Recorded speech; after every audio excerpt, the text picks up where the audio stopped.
أول يوم لقطتك في المنزل. وقبل ما نبدأ الفيديو علشان يوصلك كل جديد اعمل سبسكرايب وفعل الجرس. في حين أن تبني قطة يمكن أن يكون ممتعا للغاية، إلا أن الساعات 24 الأولى في المنزل الجديد يمكن أن تكون مرهقة لقطتك. الرحلة إلى المنزل. لا تميل القطط لأن تكون مسافرا رائعا. لتقليل أي إجهاد تأكد من نقلها في حامل مريح وجيد التهوية. يمكن أن يؤدي تضمين قطعة من فراشهم داخل الناقل إلى تزويدهم برائحة مألوفة مطمئنة. يجب أن تكون رحلة العودة إلى المنزل هادئة وسلسة قدر الإمكان، ولا تحضر كلب العائلة، وإذا أمكن اترك أي أطفال صاخبين ومتحمسين في المنزل. لا تطعمهم أي مكافآت أثناء السفر. إذا تعرضوا للتوتر قد يتسبب ذلك في القيء. إذا تعرضت قطتك للتوتر بسبب السيارة أو الناقل، فبمجرد عودتها إلى المنزل واستقرارها يمكنك العمل على إزالة التوتر وبناء المزيد من الارتباطات الإيجابية. الساعات القليلة الأولى. توفير مساحة آمنة وهادئة وآمنة. يجب ألا تغمر قطتك بالعديد من التجارب الجديدة والمحفزة عند وصولها إلى المنزل لأول مرة. في اليوم الأول على الأقل يوصي بالبقاء في غرفة واحدة هادئة للمساعدة في منعهم من الشعور بالارتباك. تأكد من عدم السماح لأي حيوانات أليفة أخرى بالدخول إلى هذه المساحة في البداية، مع تسهيل وصولها إلى صندوق الفضلات والمياه العذبة.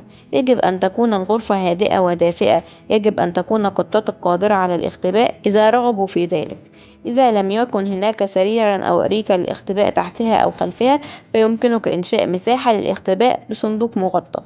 محاولة إجبار قطتك على التفاعل عندما تكون متوترة جدا يمكن أن يعيق نجاح الترابط.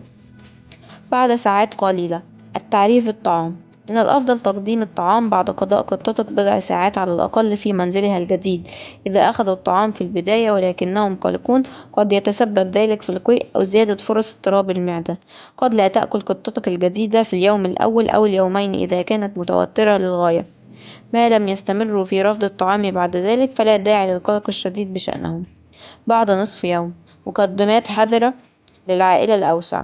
من الناحية المثالية يجب أن تسمح لقطتك بساعات قليلة من الهدوء حتى تتكيف مع محيطها الجديد. إذا كنت تريد في هذه المرحلة أن تحدث تفاعل بينك وبين قطتك فافعل ذلك تدريجيا وبهدوء. من الجيد أن تبدأ بقضاء الوقت في الغرفة، ربما مجرد قراءة كتاب أو مشاهدة برامج تلفزيوني هادئ. سيسمح ذلك للقطة بالتعود على شركتك دون أن تكون مرهقة جدا أو متطفلة. إذا دخلت القطة في مخبأ عند دخولك للغرفة فلا تجبرها على الخروج. دعهم يخرجون عندما يكونون مستعدين. قد ترغب في مكافأتهم بمكافأة لذيذة إذا اقتربوا منك لبناء تفاعلات إيجابية. إذا كان لديك أطفال فتأكد من أنهم يفهمون عدم مطاردة القطة أو مضايقاتها، وأنهم يخضعون للإشراف، وأنهم لا يتفاعلون إلا إذا اقتربت منهم القطة بحثا عن الاهتمام. بعد 12 ساعة. التعريف بالألعاب. إذا بدأت قطتك في التفاعل طوعية مع أفراد الأسرة فقد ترغب في تقديم بعض الألعاب لمعرفة ما إذا كانوا يرغبون في المشاركة في بعض اللعب. بالطبع إذا كانوا لا يزالون يشعرون بالإرهاق فقد تضطر الألعاب إلى الانتظار بضعة أيام أخرى. ما لا يجب فعله في أول 24 ساعة. من الأفضل ترك بعض الأشياء حتى تتاح لقطتك فرصة الاستقرار والاسترخاء في محيطها المباشر. إذا تم تقديمها بسرعة كبيرة فقد يتسبب في ذلك في ضغوط إضافية، ويمكن أن تجعل التجربة الأولى السيئة الأمور أكثر صعوبة في المضي قدما. مقدمات مع حيوانات أليفة أخرى. القطط تحب الاستقلالية بطبيعتها، ولا ينبغي أن يتم التقديم للقطط الأخرى على الفور.